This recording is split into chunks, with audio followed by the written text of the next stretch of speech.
괜찮아. 자, 3주 만입니다. 2주 만인가요?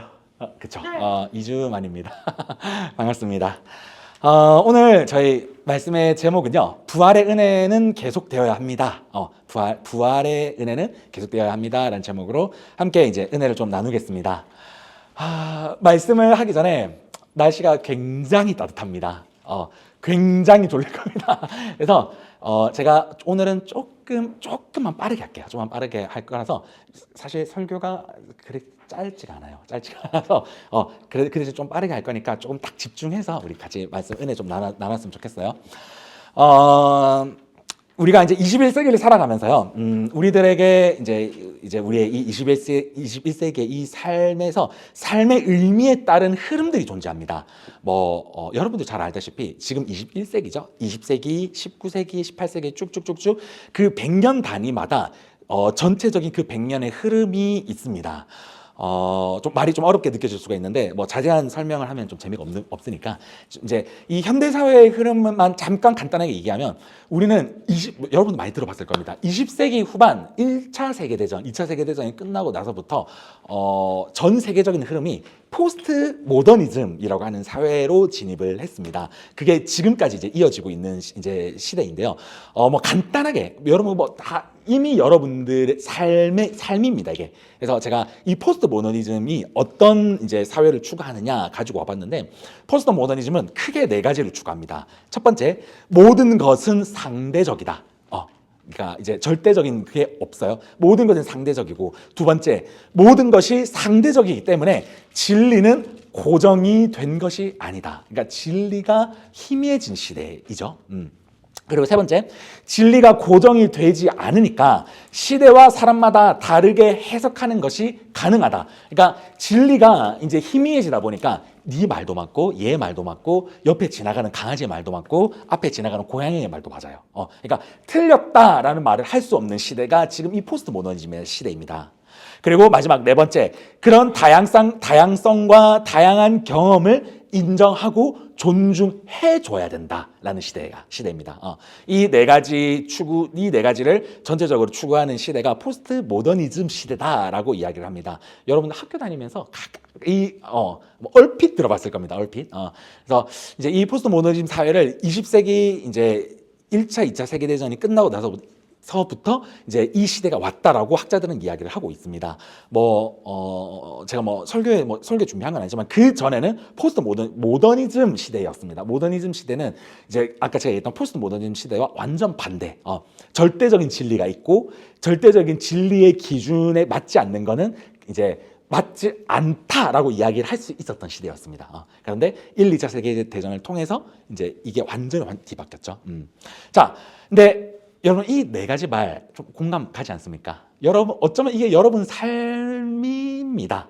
여러분 삶이 지금 아까 방금 제가 포스트 모더니즘의 이 4가지의 삶을 여러분들은 지금 너무나 익숙하게 살아가고 있습니다. 그런데 이 포스트 모더니즘은요, 우리의 삶만 이렇게 바꾼 것이 아니라 우리가 믿고 있는 기독교 세계관, 모든 기독교의 이 성경의 이 모든 것들을 굉장히 확 뒤집어 놓는 영향도 굉장히 많이 받게 되었어요. 이 내용이 굉장히 많아서 다 이야기는 하지 않겠지만요. 우리가 오늘 나눌 이 부활도요, 사실 이 21세기 살아가는 포스트 모더니즘 사회에서 굉장히 왜곡을 많이 시켜 놓은 부분이 이 부활이라고 하는 부분입니다. 여러분들은 부활에 대해서 어떻게 생각을 좀 하십니까? 여러분 부활 믿으세요? 부활이 여러분들의 삶에 어렵게 얘기하지 맙시다. 부활이 실제로 있다는 걸 믿으십니까? 참고로 제가 이거를 저희 청소년부 이제 친구들한테 물어봤어요. 너희는 부활 믿니? 라고 하니까 부활을 안 믿는다라고는 말은 없었어요. 그런데 부활을 못 믿겠다라고 하는 애들은 있었어요. 그러니까 이제 아직까지 신앙의 단계가 이제 이게 치고 올라오지 못하기 때문에 이제 못 믿겠다라고 하는 친구들도 있었고, 믿는다라고 하는 친구들도 분명히 있었고, 근데 이제 어느 쪽이 답이 맞다라고 물어본 건 아니고 사실은, 그러니까 아마 여러분들도 이제 교회에서 항상 부활 얘기를 해서 부활 믿지, 그런 이제 뭐라고 할까요? 믿음의 고백이 아닌 믿음의 고백처럼 얘기를 하지만 여러분 마음에 한번 물어보세요. 진짜 예수님의 부활을 여러분 믿으세요? 이 부활이 있다고 믿으세요? 그리고 그 부활이 2000년 전에 실제로 일어났다고 믿으시는지 한번 물어보세요.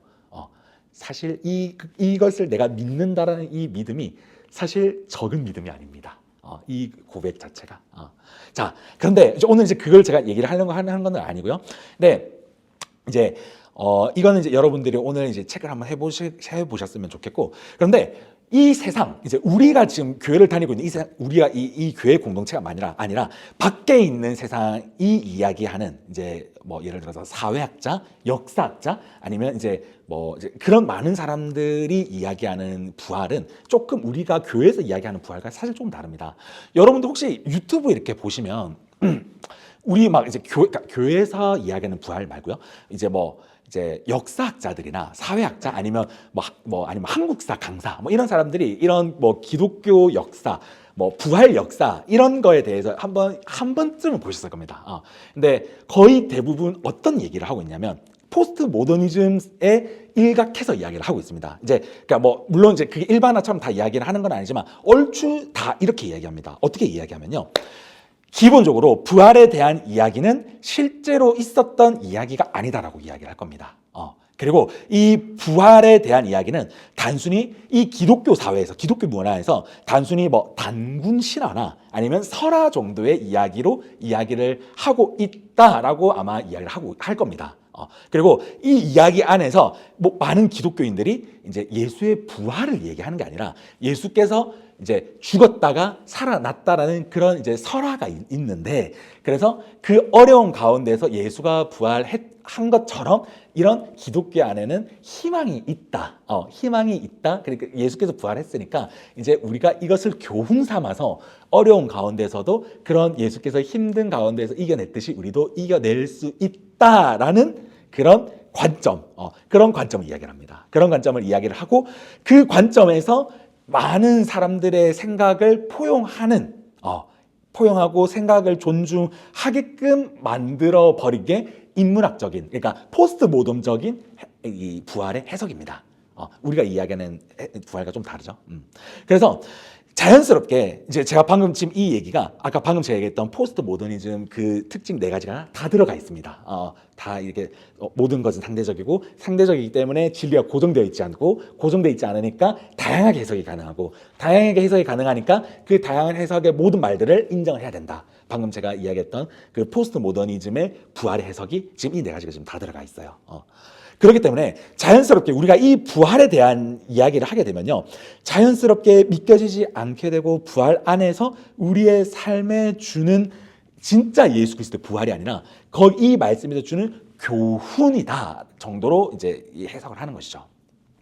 그런데 이제 이거는 이제 여튼간에 세상 밖에서 이야기하는 이제 부활의 이야기고요. 근데 오늘 우리가 읽은 이 본문은요, 이제 이 포스트 모더니즘이 이야기하고 있는 부활을 반박할 수 있는 핵심적인 말씀입니다.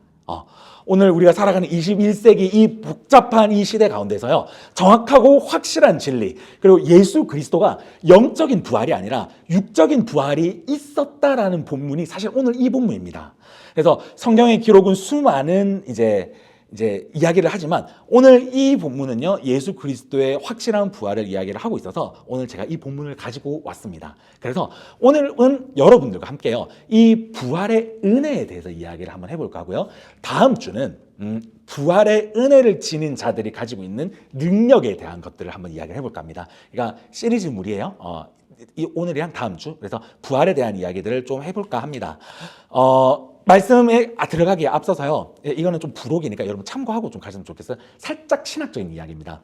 성경이 만들어진 과정은요, 우리가 갖고 있는 성경 한 권이죠. 성경이 만들어진 과정은 여러분들 좀 잘 모를 겁니다. 성경이 만들어지는 과정은요, 수천 개, 수만 개의 텍스트들이 모여져서 그 수만 개의 텍스트들 중에서 공집합이 되어 이제 교집합이죠. 교집합이 되어 있는 부분들을 모아서 그 교집합에서 정말 이야기가 맞는 것들을 이렇게 조합하고 해서 만들어진 게 성경입니다. 이 부분은 제가 조금 이따 더 자세하게 한번 이야기를 할게요. 그래서 우리가 갖고 있는 이 성경의 하나는요, 그저 한 권이 사실 아닙니다. 그래서 이 성경 안에 이제 만들어진 텍스트, 들어가 있는 텍스트는 수십만 개, 수백만 개의 텍스트가 결합이 되어 있는 문서의 결합본입니다. 그렇기 때문에 우리가 이 성경을 가지고 성경이 이야기하는 이제 부활에 대한 이야기가 사실 여러분들에게 있어서 어쩌면 조금 논리적인 근거가 약하지 않냐라고 생각을 할 수가 있습니다. 그런데 이 성경이 만들어진 것들을 우리가 생각을 해보면요, 이 성경이 이야기하는 부활은 역사적 사실이 충분하게 근거가 될 수가 있습니다. 이 부분은 어려우니까 제가 이렇게만 얘기하고 넘어갈게요. 다음에 한번 제가 이 부분들은 성경에 만들어진 과정 부분들은 좀 이야기를 다음에 한번 하도록 하겠습니다. 그래서 이제 그들이 이야기한 사회학자들이 이야기한 사회학자 단어인데요. 이게 이제 성경에서 이야기하는 역사적 사실이라는 이제 단어입니다. 예수 그리스도의 부활에 대한 근거는 성경에서 이야기하는 것들을 역사적 사실이다라고 이야기를 하고 있습니다. 제가 댓글을 조금만 더 달면 부활은요, 성경에서뿐만이 아니라 고대의 많은 역사 책들도 부활을 이야기를 하고 있습니다. 그건 제가 나중에 또 한번 얘기를 하도록 할게요. 자, 그렇다고 한다면 이 역사적 근거를 성경은 우리들에게 이야기를 하고 있습니다. 정확하게 확실하게 이야기를 하고 있습니다. 그래서 성경은 우리들에게 부활이 있었다, 부활이 없었다를 논하지 않습니다. 부활은 확실히 있었다라고 이야기를 하고, 성경은 그래서 너희가 부활을 믿을래 말래라고 이야기를 던지고 있다라고 하는 것이죠. 자, 그러면 이 본문 한번 들어가 보도록 하겠습니다. 예수님의 부활이 이루어졌던 본문이고요. 그리고 사복음서에서 다 다루고 있는 본문입니다. 그런데 여러분 나중에 시간 되면 사복음서 한번 이 말씀 보시면 사복음서에서 이 말씀을 다 다르게 다루고 있습니다. 예를 들어서 오늘은 저희가 마태복음 다루는데 마가복음을 보게 되면요, 등장인물이 3명이 나옵니다. 근데 오늘 등장인물 2명이 나오고요. 그 다음에 마가복음에 보면 제자들이 먼저 왔다는 이야기가 있어요. 그러니까 말씀이 조금씩 달라요. 조금씩 다른데 그것은 이제 시간적인 편집에 따라서 조금 차이가 있을 뿐이지 그것을 조합을 하면 똑같은 말씀이 됩니다. 이것도 제가 그냥 넘어갈게요. 오늘 준비를 했는데 말씀 길어지기 때문에. 그래서 오늘 시간상 마태복음 오늘 이 본문을 중심으로 우리가 묵상을 좀 하도록 할게요. 오늘 본문은요, 막달라 마리아와 다른 마리아 2명이 나옵니다. 그리고 예수가 죽은 지 3일째, 그러니까 이제 지금으로 따지면 주일 아침입니다. 주일 아침, 이제 일요일 새벽 예수님의 시체 기름을 바르기 위해서 2명이 예수의 돌무덤에 가게 됩니다. 이 당시 기름이라고 하면요, 지금으로 따지면 아로마 오일 정도 됩니다. 아로마 오일을 이제 예수 그리스도의 그 이제 시체에 바르려고 이제 돌무덤에 가게 됩니다. 이 오일을 가지고 돌무덤에 가는 거는요, 이스라엘의 문화였어요.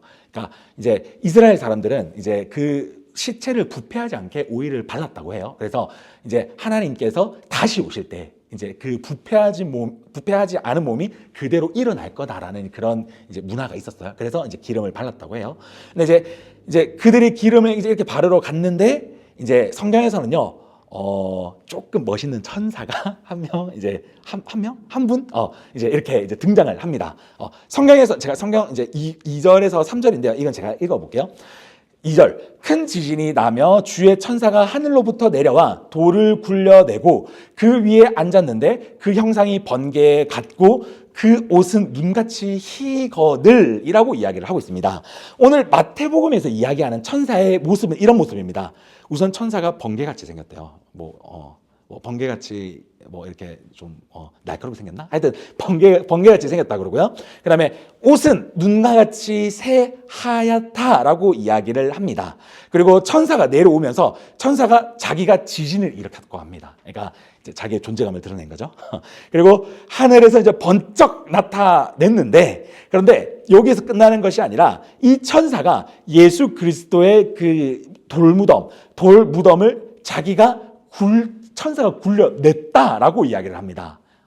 발로 채서 굴려냈는지 손을 밀어내서 굴려냈는지 모르겠어요. 근데 하여튼 굴려냈다라고 얘기를 해요. 그리고 돌로 굴려내고 그 돌 위에 천사가 사뿐히 앉았다라고 오늘 본문은 이야기를 하고 있습니다. 이제 우리가 아까 방금 4절에 보게 되면 로마 군인들이 천사를 보면서 죽은 듯이 엎드려졌다라고 이야기를 해요. 그래서 여기서 딱 이제 보면 이제 그 로마 군병들이 이제 천사가 이제 이렇게 이제 서열 정리를 하죠. 서열 정리를 이제 딱 하고 이제 이 군인들을 무시를 한 채 이제 천사들은 이제 이 여인들에게 이야기를 합니다. 5절과 6절 말씀인데 여러분 살짝 졸린 것 같아서 우리 함께 한번 읽어보도록 할게요. 천사 덮었나요? 자, 5절과 6절 말씀입니다. 5절, 6절 우리 함께 읽도록 하겠습니다. 시작. 천사가 여자들에게 말하여 이르되 너희는 무서워 말라. 십자가에 못 박히신 예수를 너희가 찾은 줄을 내가 아노라.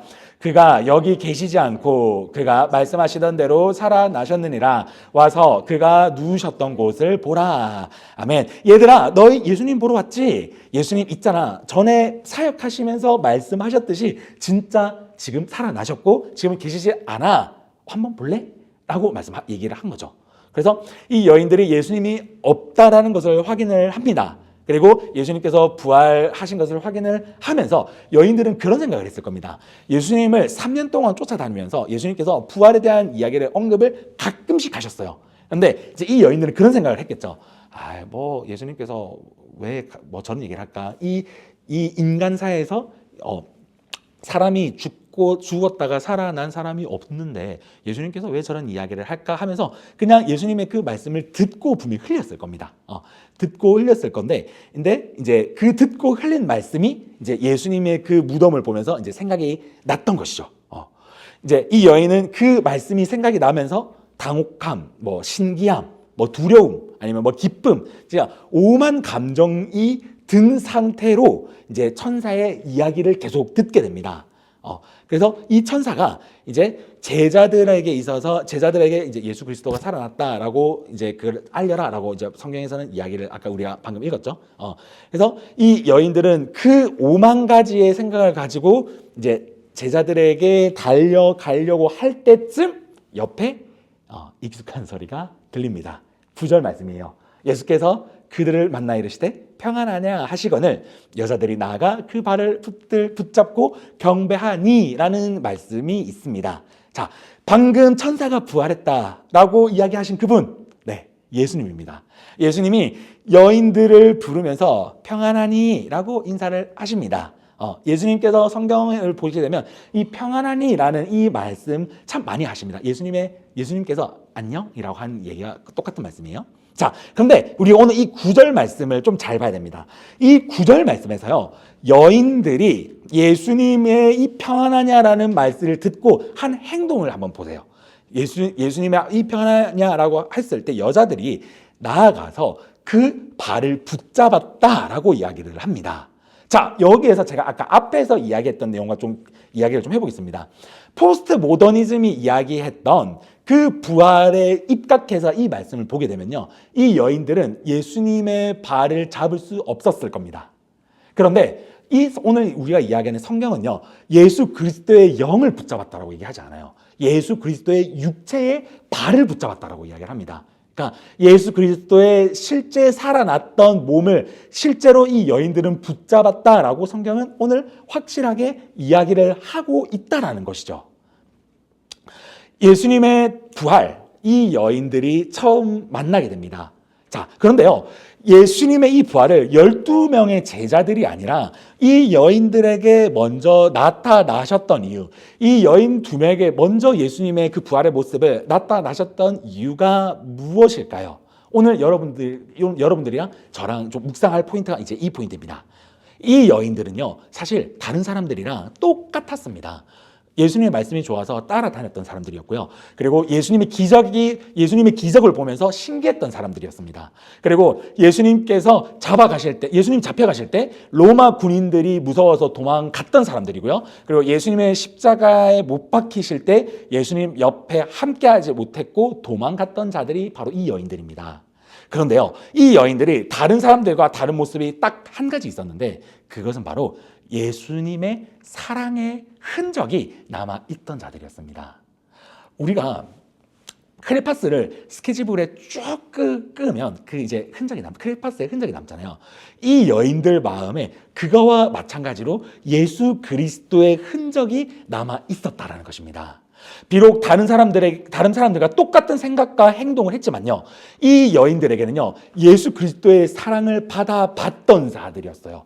예수 그리스도의 사랑을 받아봤던 자들이었기 때문에 예수 그리스도의 눈길, 손길, 위로, 감격, 이것이, 이 흔적들이 이 여인들의 마음에 살아 있었다는 것입니다. 그렇기 때문에 이 여인들이 예수님의 무덤 앞에 발걸음을 한 것이었지, 그것이 아니었으면요, 이 여인들도 예수님의 무덤에 찾아가지 않았을 겁니다. 그런데 예수님은요, 이 흔적이 남아있는 여인들 앞에 부활 후에 첫 모습을 보여주시게 된 것이죠. 자, 이게 어떤 의미냐면, 예수님의 흔적이 남아있는 이 신앙이 오늘 저와 여러분들에게 정말 중요하다라는 것을 이야기를 하고 있다는 것입니다. 이 예수 그리스도의 흔적이라고 하는 것은요, 예수 그리스도의 감격이 지금 나에게 살아있냐, 예수 그리스도의 부활의 감격이 지금 나에게 지금 어떻게 내가 이 부활의 감격을 지금 생각하고 있고 대하고 있느냐라는 생각에서부터 출발하는 것입니다. 우리가 이 예수 그리스도의 감격이 살아있는 자, 예수 그리스도의 부활을 내가 확실히 믿고 그 부활 신앙을 가지고 있는 자들에게는요, 예수님께서 이 두 여인과 같이 주님의 부활의 증거를 보여주시고요, 부활의 증거를 보게 됨을 통해서 부활의 감격이 우리들에게 허락이 되고 더 그 부활, 가슴 뜨거운 그 부활의 감격이 나에게 임하게 되고요, 그리고 그 감격이 임하게 되면 성경에서 이야기를 하는 부활의 능력까지 우리가 얻을 수 있다라고 성경은 이야기를 하고 있습니다.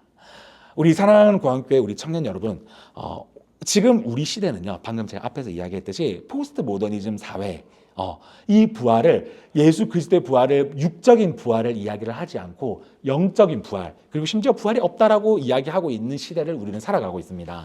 자, 이런 해석을 하고 있는 이 시대에서 여러분들 마음 가운데 예수 그리스도의 부활은 여러분들이 어떻게 생각하시고 계십니까? 예수 그리스도의 부활을 여러분들도 혹시나 부활절에만 이야기하고 있는 그 부활로만 생각하시고 계시지 않으십니까? 이 부활이라고 하는 거는요, 부활절에만 이야기하는 그런 일회용적인 능력이 아닙니다. 이 부활의 능력은요, 이 부활절에만 가두어 놓는 그런 정말 강력한 그 힘이 부활절에만 갇혀 있어서는 안 됩니다. 예수 그리스도의 부활이 없었다면요, 우리는 사실상 교회 다닐 의미가 없어요. 우리가 이 예수 그리스도의 부활이 없었다라고 한다면요, 예수를 믿는 의미가 사라집니다. 여러분들이 여기서 모이는 의미 사실 없어요. 여러분들이 교회 안 나와도 됩니다. 부활은 그만큼 중요합니다. 예수 그리스도의 부활은요, 역사적인 사실에 기반하여서 확실하고도 정확한 사실이며, 그리고 실제로 있었던 사실임을 성경은 이야기를 하고 있고요, 많은 역사학도 이야기를 하고 있습니다. 그리고 오늘 우리들에게 이제 묻고 있어요. 육체가 부활한 이 기적과 같은 부활의 사건이 있었는데 너희들은 믿니? 안 믿니? 라고 성경은 이야기를 하고 있어요. 우리의 신앙생활에서 가장 핵심은 부활입니다. 우리가 신앙생활을 하는 것은 지옥에 갈 수밖에 없었던 우리를 예수님의 부활과 죽음과 부활을 통해서 거룩한 산 소망을 얻었다라고 성경은 이야기하고 있어요. 즉, 우리는 부활의 은혜를 입고 부활의 능력이 우리 삶에서 드러날 수 있는 사람들입니다. 그렇기 때문에 우리가 이 부활절에만 이 부활을 이야기를 하는 것이, 이 부활, 그렇게 우리가 얘기하는 것 치고는 부활의 이 능력은 너무나도 큰 능력이라는 것이죠. 그래서 우리가 이 부활절에 대한 이 감격을 우리가 살리기 위해서는 지금 여러분들이 체크해야 될 것, 지금 내가 이 부활의 감격, 예수 그리스도의 사랑의 감격을 나는 어떻게 생각하고 있나, 이 감격이 내 마음 가운데 지금 살아있나, 내가 예수 그리스도의 사랑의 그 감격을 살아있는 삶을 살아가고 있는지 한번 체크해 보셨으면 좋겠습니다. 예수 그리스도의 흔적은요, 예수 그리스도의 사랑을 경험해야 됩니다. 예수 그리스도의 그 흔적은요, 예수 그리스도의 만짐을 우리가 경험해야 됩니다.